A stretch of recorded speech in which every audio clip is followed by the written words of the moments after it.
There we go. All right, so the next skill is something that you already know how to do. Okay, so, and that is adding two vector component vectors. So if you had these two vectors, and you wanted to add them and get an answer that was also a vector component vector, what could we do? Can we just add x to x and y to y? Yeah, in fact, there it is, right? So in 30 seconds, we know how to do that skill. And we know how to do it because it just makes sense. I don't know. Doesn't it make sense? This is why angle magnitude vectors are evil and why vector component vectors are our friends. They're so easy to work with. Now, here's a little secret. We're going to do all our math in vector component land. We're going to do x math and we're going to do y math, right? When we're done, though, with this thing, we almost always take that and turn that back into an angle magnitude vector. So that's the skill we just learned, right? The first skill was to take angle magnitude, please stop, take angle magnitude and turn that into components. Now, let's just, an example of this, because I think somebody last class said, when would we ever use this? Okay, let's imagine a video game. Okay, for lack of imagination, let's imagine a first-person shooter. You've got a shotgun in your hand, right? Are you picturing this? Yes, we can all picture this, right? Now, on the screen, it is an angle magnitude thing. It has a length and it has an angle that it's pointed at, yes? Are you picturing this? Yeah. Now, the controls, what it does is it takes that thing, it breaks it into components. It's doing math in x and y, and it does sophisticated things like things fly through the earth trajectories. We're going to learn how to do that, right? When it renders it on the screen again, though, when it renders it on the screen, it's got to draw a picture of it, and that's an angle magnitude thing, right? That's drawing the picture and rendering it on the screen like that. So this is actually pretty cool stuff. You can earn a lot of money doing this sort of stuff, and there's just crazy math that they do for 3D graphics and stuff like that. But it's just math, and it's, you know, how hard can that be? Now, here's the final thing. The final thing is that now you possess the obscure ability to actually add these vectors. I mean, way number one was you knew how to do it last time. I showed you. You draw this one 7 centimeters long and you make it at 48 degrees. And then you draw that one 9 centimeters long at 78 degrees, or you figure out the trig angle, right? Then you put them tip to tail. Then you make a set of shorter directions, yes? Is that very good? It's pretty good. You guys were pretty darn close. I think this class was amazingly close to when you did different orders, right? But it's not exact enough for probably an engineer, is it? And it takes too long. So now you have the ability to add those two vectors analytically with a calculator. What would be the first thing you'd do with those two components? I mean, sorry, whoops, I let the cat out of the bag. What would you do with those two angle magnitude vectors? Make them into components, yes? I only do that. I know, I'm so sorry. I let the cat out of the bag.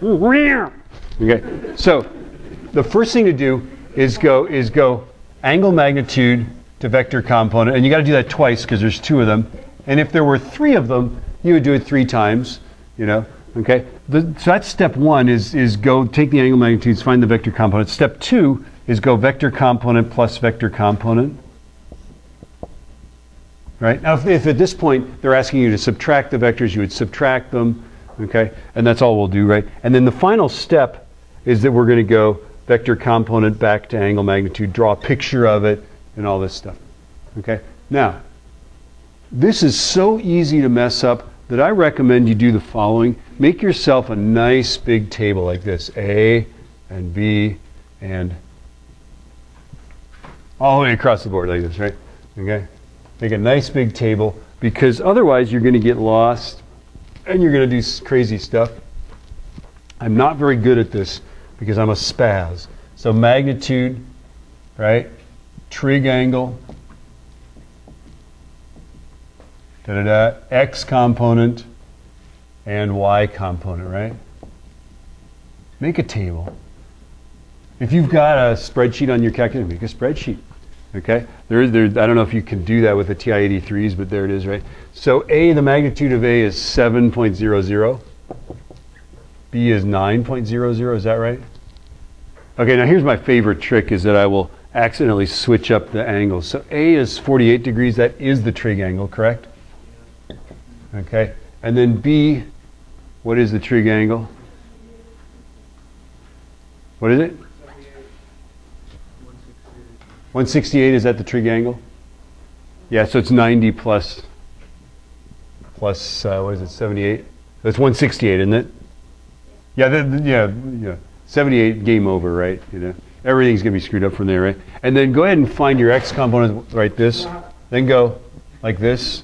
On your table, you're gonna make an a plus b, and get the components like this, and then draw a picture of it.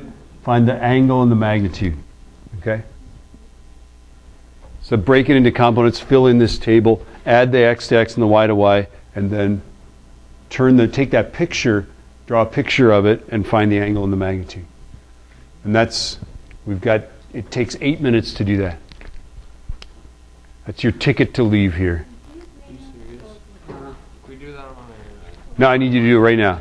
On a whiteboard? No, don't do it on your whiteboard. You'll die of like fumes, pen fumes. Do it in your notes. Work with someone.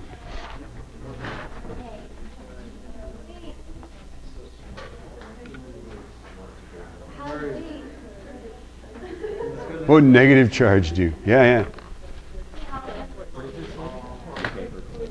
Here, let's put horns on it, though. Well, that one says what would positive charge do, so that one says what would negative charge do. Take off that Facebook one. I'm getting tired of that one.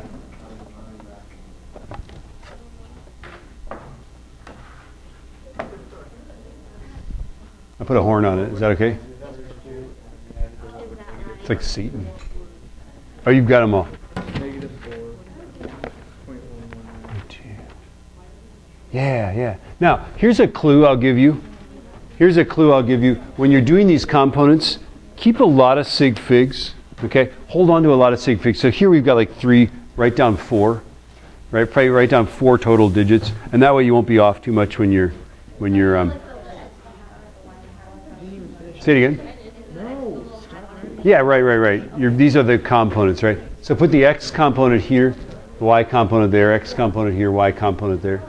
Yeah? Did you get -4, -3?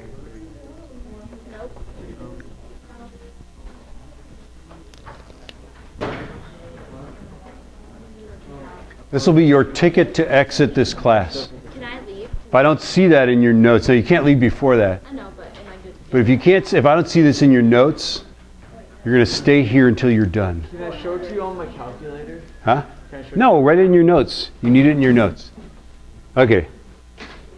So this, by the way, 83.7% of all student mistakes are made on the trig angle. So double check your trig angle. The other thing I do is I switch like which angle is with which thing, but I think I've got these right. And now I'm ready to go. 7 cos 48.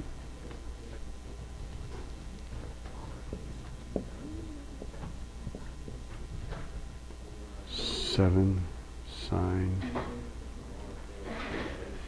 sine 48. Okay, 9.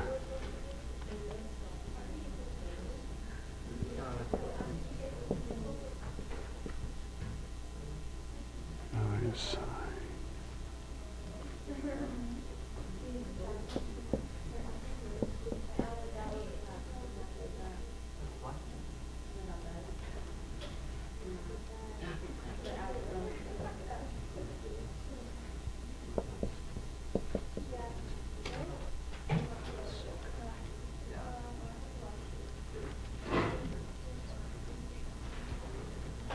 I think it was a short way.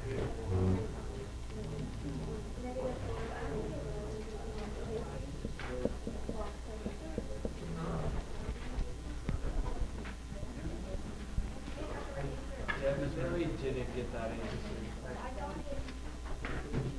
Is it negative? Oh, why did I put negative? No, I put negative. Got it, alright. Yeah, you're not done yet, though.